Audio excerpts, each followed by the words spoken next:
Bismillahirrahmanirrahim. I welcome you all in Pakistan International School, Taif.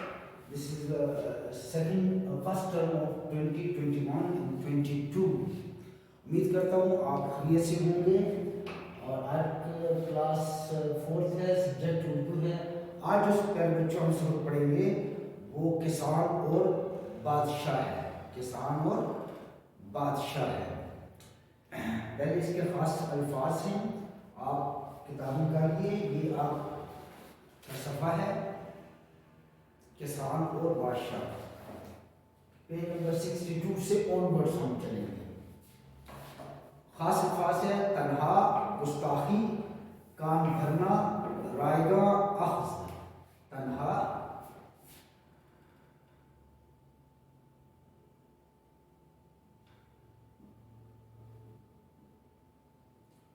गुस्ताखी, कान भरना,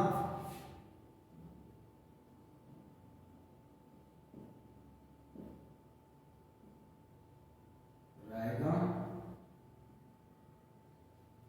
और अख्ज़। मेरे साथ पढ़िएगा, ये खास अल्फाज हैं।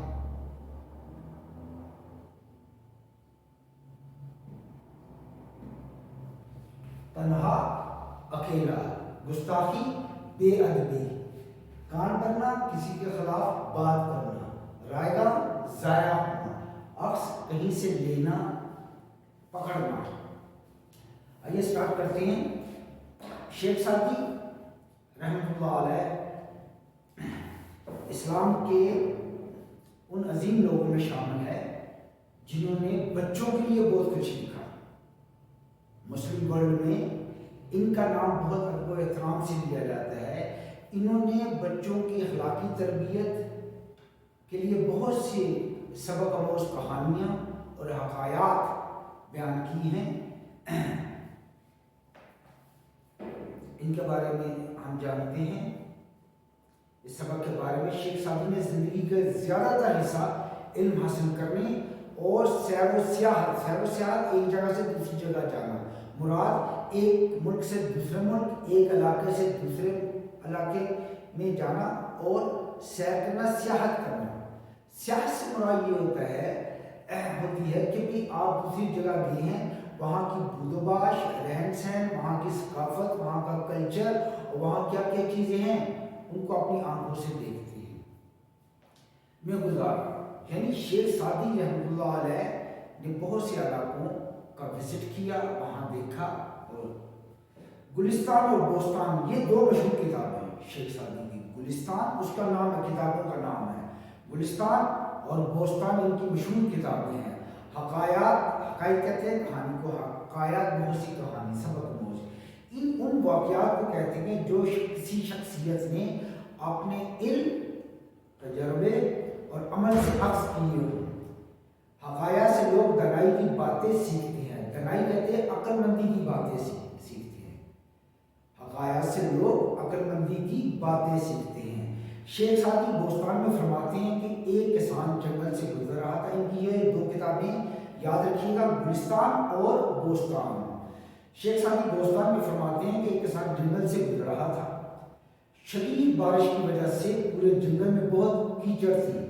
कीचड़, मट्टी में पानी अगर गिर जाए तो वो थोड़ी सी खराब हो जाती है, वहाँ चलना मुश्किल हो जाता है। और वो ज़मीन जो है जहाँ पर मट्टी है उस पर पानी बारिश का गिरे तो वो कीचड़ बन जाती है और फिसलने के चांस होते हैं। जंगल से गुजरते हुए किसान का गधा कीचड़ में फंस गया। उसने गधे को कीचड़ से निकालने के लिए तनहा अकेला कोई और नहीं बहुत कोशिश की, मगर सब रायगा गया, बेकार गया, जाया गया। उसने बहुत कोशिश की अपने गधे को वो कीचड़ से निकाले, लेकिन वो रायगा नहीं, उसमें ना। किसान कुछ समझ नहीं पा रहा था कि वो क्या करे।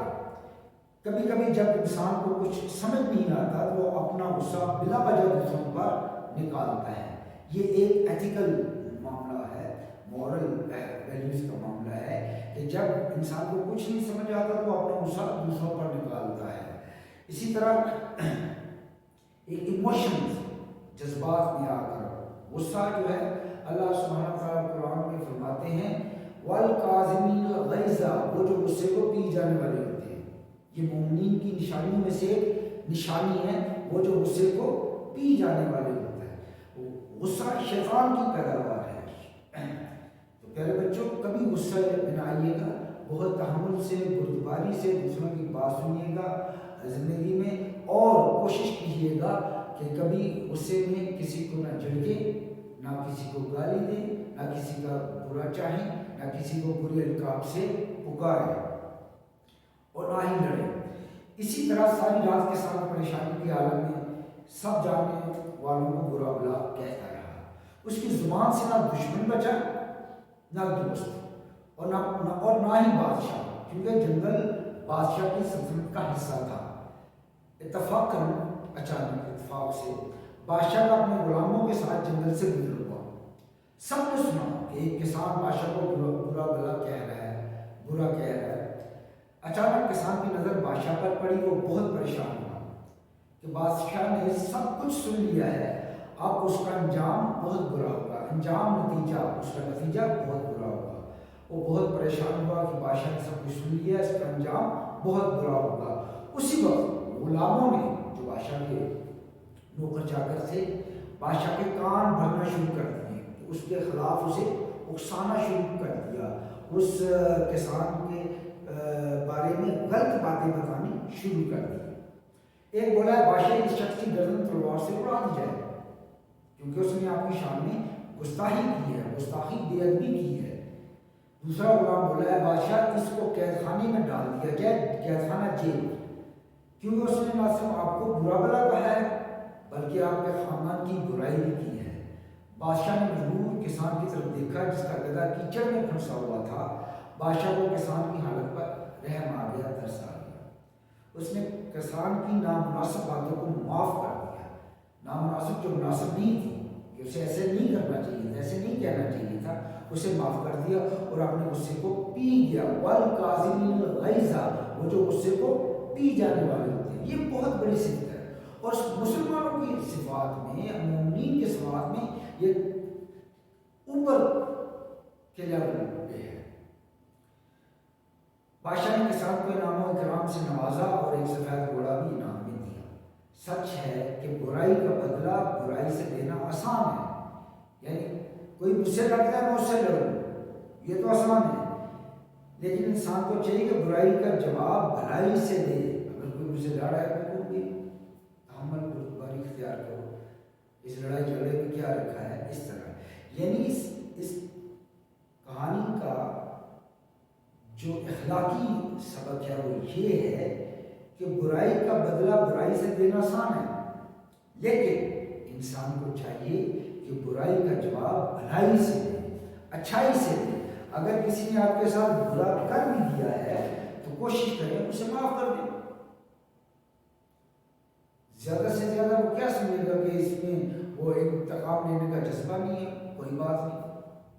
लेकिन इस्लाम हमें इस चीज़ का दर्श देता है कि दूसरों को माफ़ कर दें, दूसरों के बारे में बुरा मत सोचें।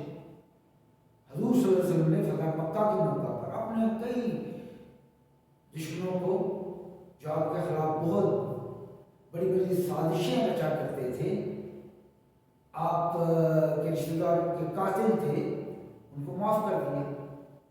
तो अगर हम वाक़अतन हज़ूर सल्लल्लाहु अलैहि वसल्लम की तालीमात पर अमल करते हैं तो हमें माफ़ी का जज्बा, तहम्मुल और बुर्दबारी का जज्बा वो पैदा करना चाहिए। उम्मीद है मेरे बच्चों आपको ये सबक थोड़ा पता चल गया होगा। अब सफ़ा नंबर 64 निकालिए।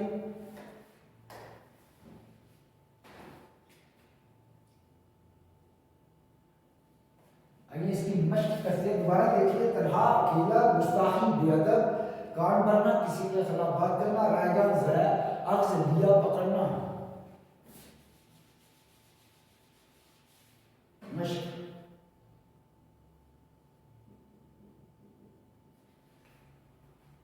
पहले है बहुत सी मुश्किल अल्फाज 4 से ज़्यादा हरूफ से बने होते हैं, लेकिन मुश्किल अल्फाज के तोड़ जोड़ सीखने से अल्फाज की इमला आसान हो जाती है।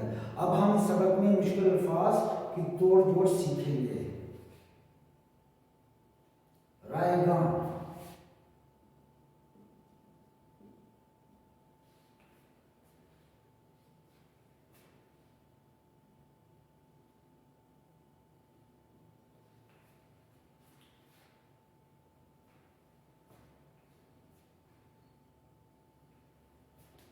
सल्तनत,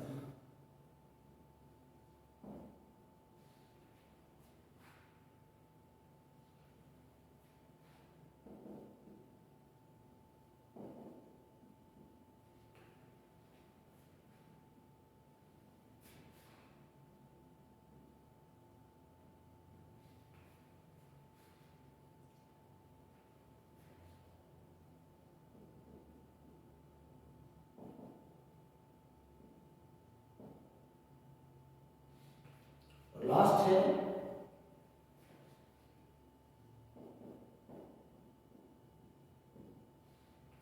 अगर आपने अच्छी तरीके से सबक पढ़ा है तो आपको इन हरूफ को अल्फाज की शक्ल में लिखना आ जाना चाहिए। रायगा, रे, अलिफ, हमजा, ये की आधी शक्ल, काफ, अलिफ का और ये नून, रायगा, रायगा। सल्तनत, सीन, लाम की आधी शक्ल, सीन की आधी शक्ल, लाम की आधी शक्ल, ये फिर आगे तोई, फिर नून और फिर ये पे। सल्तनत, सल्तनत कहते हैं, जैसे ये भी सल्तनत है, सल्तनत तो सऊदी अरेबिया वायर। तरा और जीम जम, तराजम तर्जमे की जमा है, तर्जमा ट्रांसलेशन तराजम। गुस्ताखी, गाफ, सीन और तेल्फता, गुस्ताखी, गुस्ताखी, बेअदबी, ते नून हेलिफा, तन्हा, तन्हा। रायगा, सल्तनत, तराजुम, गुस्ताखी और तन्हा। उम्मीद है आप समझ चुके होंगे। रायगा, सल्तनत, तराजुम, गुस्ताखी और तन्हा, तन्हा। ये 4 हरूफ से ज्यादा है। इन हरूफ को हमने अल्फाज की शक्ल देनी है। ये तोड़ है और ये इसका जोड़ है।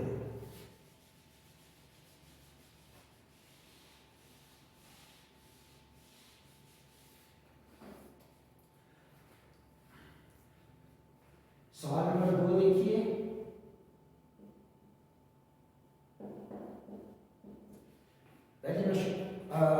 अंशाप में आपने किया होगा, नीचे दिए गए जुमलों में कुछ अल्फाज के नीचे तीर लगाई गई है, इन अल्फाज के मानी पर दायरा लगाए। नंबर 1, जैसे हकायक वो वाक़यात हैं जो शख्सियात ने तजर्बे से अक्स किए हैं। हकायक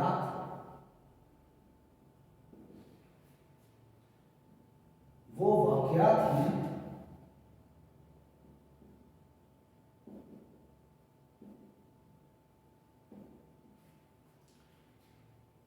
जो शख्सियात ने तजर्बे से, जो शख्सियात ने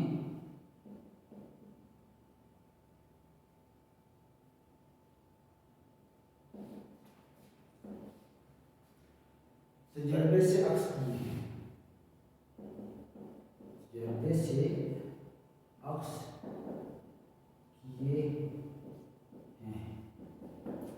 इसके नीचे लाइन है, सीखना, खरीदना, सुनना। सीखना, खरीदना और सुनना। तो इसमें सीखना जो है वो अख्ज़ करना, पकड़ना, लेना, सीखना, वो दुरुस्त मानी है अक्स का। अब प्यारे बच्चों, मैं सिर्फ अल्फाज लिखूंगा और उसके नीचे उसके मानी पूरा भी लिखूंगा। किसान तन्हा, किसान तन्हा इसका जवाब है अकेले ही, अकेले ही। नंबर 3 आगे है कि रायगा, रायगा, रायगा, इसका जवाब है बेकार जाया, बेकार जाया, ये जवाब है इसका। मैं पूरा जुमला नहीं लिख रहा, अल्फाज लिखा है, जो अंडरलाइन है उसके नीचे उसका मीनिंग लिखा है। नंबर 4 कान भरे, कान भरे, तो इसका जवाब है चुगली खाना, किसी की बुराई करना, चुगली खाना, गीबत करना। और 5वां है गुस्ताखी, और इसका मानी है बेअदबी। आपने इसी तरह डायरेक्ट करना है, ये अल्फाज हैं और ये इसके मानी हैं। उम्मीद है आप समझ चुके होंगे। ये पहले आपको मिसाल दे दी गई है, मैंने पूरा जुमला नहीं लिखा, उसमें जो अंडरलाइन अल्फाज हैं उसके मानी नीचे लिखे।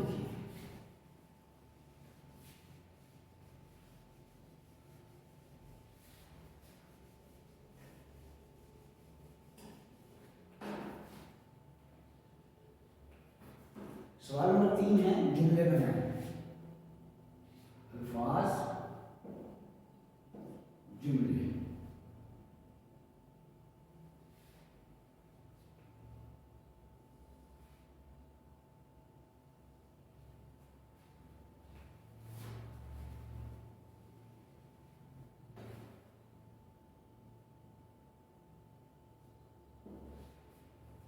तनहा गुस्ताखी, तने तनहा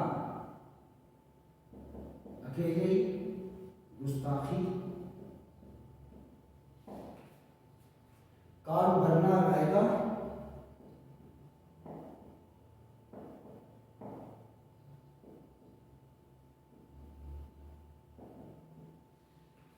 और अक्स मशहूर,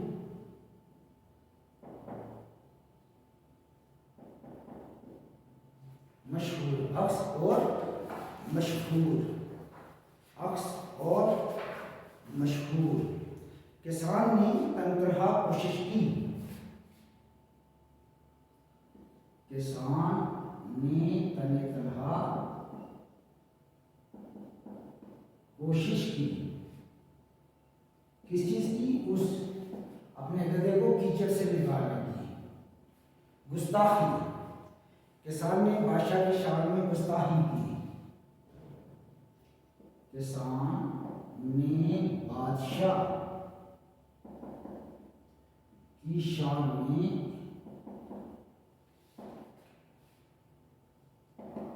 गुस्ताखी की, गुस्ताखी बेअदबी की। कान भरना, गुलामों ने किसान के खिलाफ किसी के कान भरना अच्छी आदत नहीं है, कान भरना अच्छी आदत नहीं है, कान भरना अच्छी आदत नहीं है।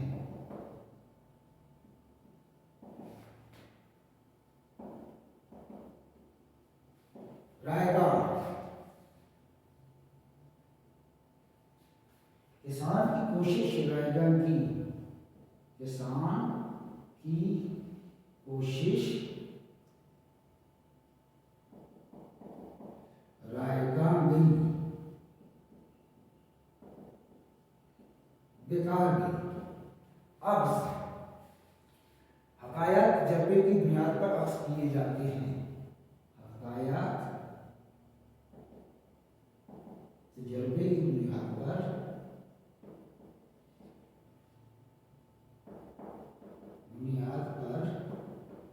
अक्स किए जाते हैं।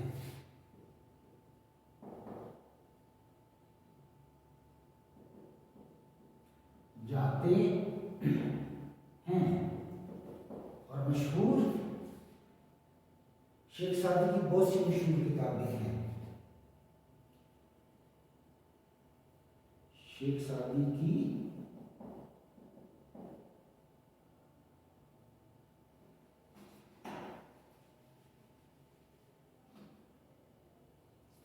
शेख सादी मशहूर आदमी, शेख सादी की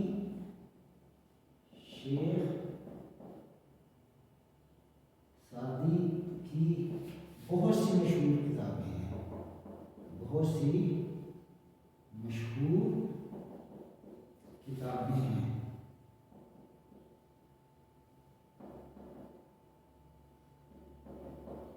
बच्चों आप दर्जा जहार में हैं, चौथी क्लास में हैं, कोशिश कीजिए जुमला थोड़ा सा बड़ा हो और बामानी हो, थोड़ा सा बड़ा हो और बामानी हो।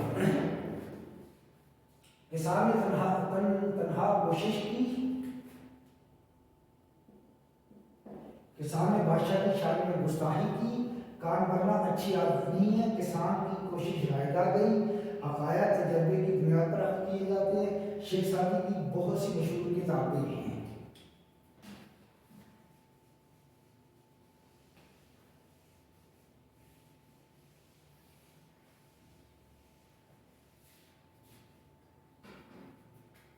सवाल नंबर 4 है, ये जवाबात हैं। किसान के गधे को क्या हुआ? मैं जवाबात लिखूंगा, आपने सवाल और जवाब दोनों लिखने हैं। जवाबात नंबर 1,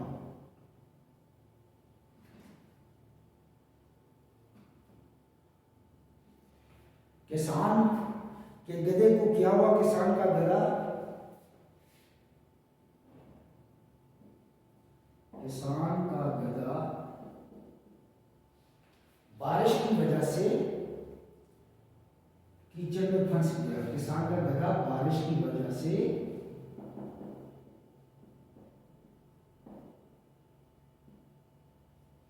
कीचड़ में फंस गया।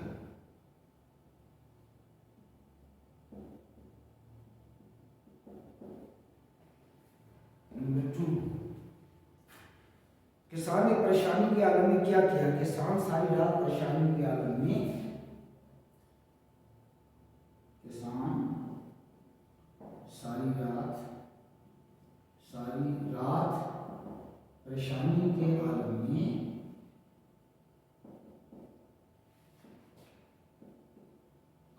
हालत में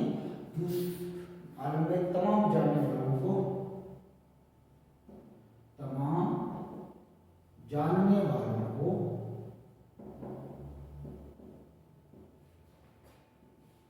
बुरा भला कहता रहा, बुरा भला कहता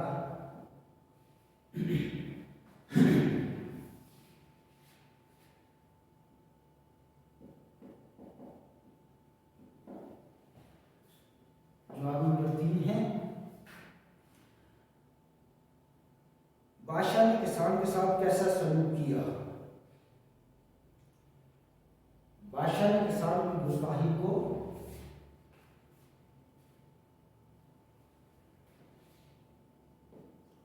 बादशाह ने किसान की गुस्ताखी को माफ कर दिया, बेअदबी को।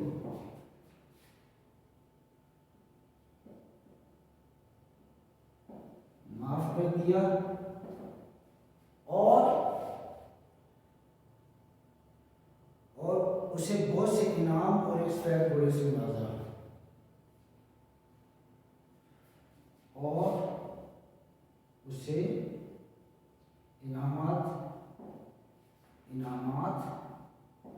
और घोड़े से नवाजा, घोड़े से नवाजा। इस हकायत से हमें क्या सबक मिलता है?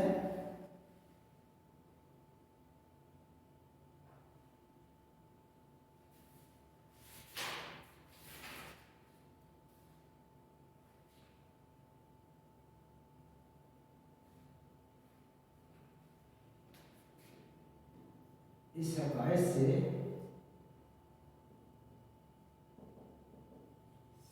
हमें ये सबक मिलता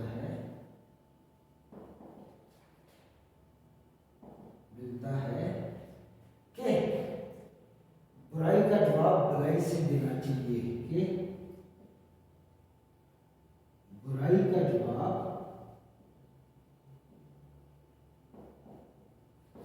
भलाई से देना अफजल है, भलाई से देना अफजल है, अफजल है, बेहतर है। ये प्यारे बच्चों ये जवाबात हैं।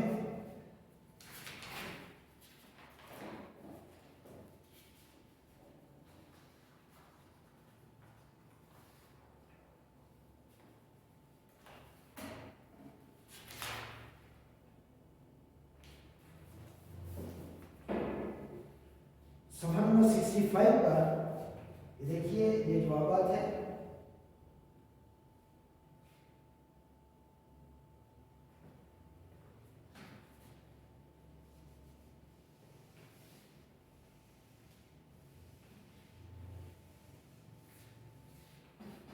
सवाल नंबर 5 है, नसीहत की बात चाहे कड़वी हो कबूल करो, इनके मानी लिखिए। सवाल नंबर 5 हकायत लिखिए, इनके शेषादी की इनके मानी लिखिए। जब कोई आपको सही बात कहे, नंबर 1 इसके मानी, जब कोई आपको सही बात कहे चाहे वो आपको कितनी बुरी लगे, चाहे वो आपको कितनी बुरी लगे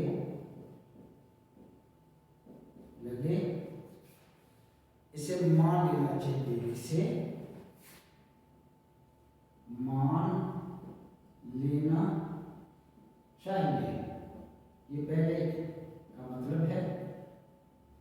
दूसरी हकायत है, बेमुकाम बोलने की आदत से गूंगा बहरा हो जाना बेहतर है।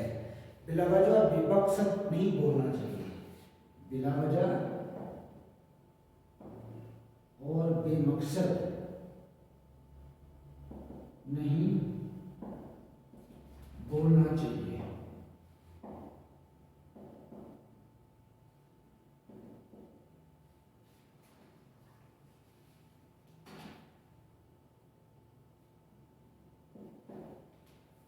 तफसील में जाने की जरूरत नहीं है। यह देखिए, किसी की कोई कमजोरी आपको मालूम हो,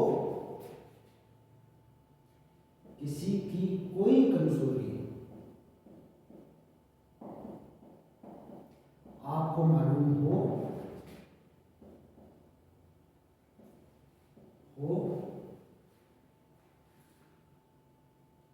तो उसकी पर्दापोशी करनी चाहिए, तो उसकी पर्दापोशी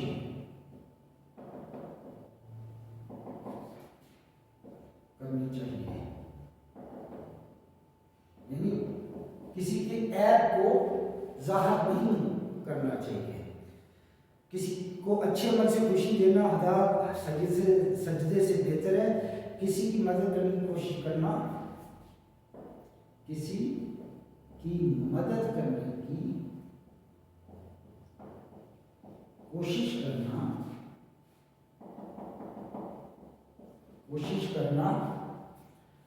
या किसी की कोई मुश्किल आसान कर देना, या किसी की कोई मुश्किल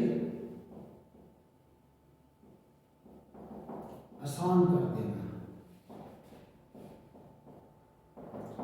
ये तेरे बच्चों ये उन हकायत के मानी और मफहूम हैं।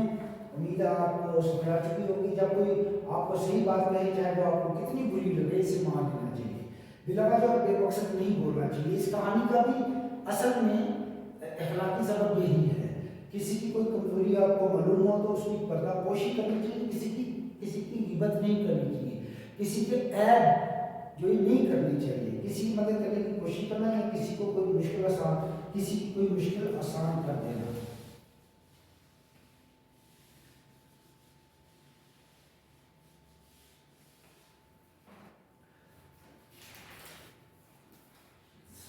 सवाल नंबर 6 है, आखिरी है, ध्यान से इसे देखिएगा, अगली क्लासेस में भी आपको काम आएगा।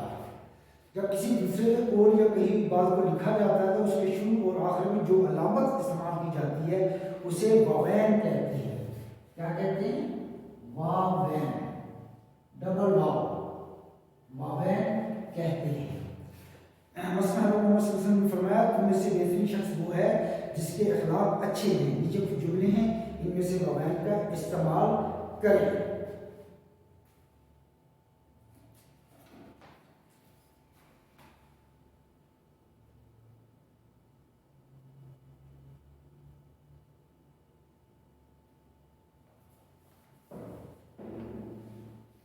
ये देखिए,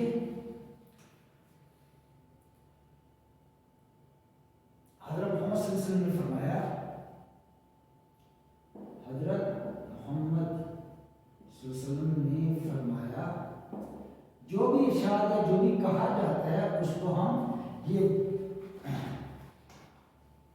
डबल वाव को वावैन कहते हैं। ये इधर भी और इधर भी, इसको जो भी कहा जाता है उसको अगर आप वावैन में लिखे, इधर देखिए, तुम में से बेहतरीन शख्स वो है, तुम में से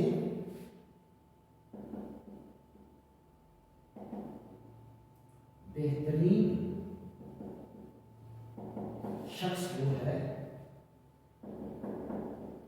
वो है कोमा जिसके अखलाक अच्छे हैं, जिसके अखलाक अच्छे हैं। ये आपका कौल मुबारक है, इसको हमने वावैन में रखा है। इसका मतलब जब किसी दूसरे कौल या कहीं बात को लिखा जाता है तो उसे वावैन में लिखा जाता है, आखिर में आपने छोटी डैश भी डालनी होती है। जैसे अबू ने कहा तुम्हें पढ़ाई में और ज़्यादा मेहनत करनी चाहिए। अबू ने कहा तुम्हें पढ़ाई में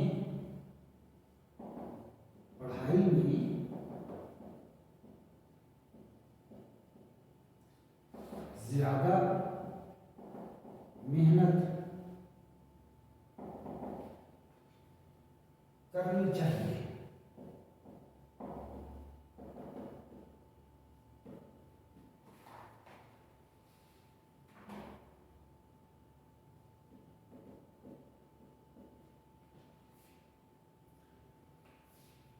अबू ने कहा था, उनका कौल था, उनकी बात ही, तो इसको हमने वावैन में लिया। मुझे कहानियां पढ़ना पसंद है, तो इसको भी वावैन में लिखिए। हम सैर को कब जाएंगे, इसको भी आप वावैन में लिखे हो। मेरा ख्याल है कि हमें वापस चलना चाहिए, वो कहने लगा, उसको भी आपने वावैन में लिखना है। जैसे मुझे कहानियां पढ़ना पसंद है, मुझे कहानियां पढ़ना पसंद है।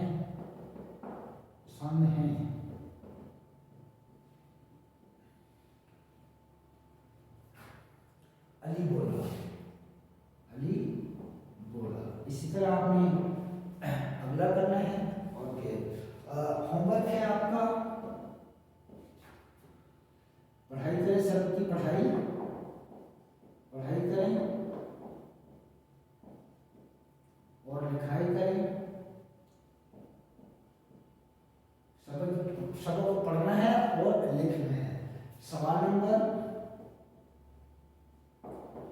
1, 2, 3, 4, 5 और 6, यानी पूरी मशक अपनी किताब पर खुशखत लिखिए।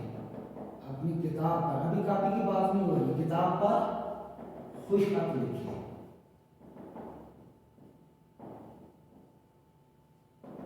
ये मेरे बच्चों आपका होमवर्क है। उम्मीद है आप तो ये सबक आ चुका होगा, अच्छे तरीके से इसकी मशक के मतलब भी आप जान चुके होंगे। इंशाल्लाह अगली ज़रूर क्लास में मिलते हैं, तब तक के लिए इजाज़त दीजिए। अल्लाह आपका हमें नासिर और निगहबान। अल्लाह हाफिज़।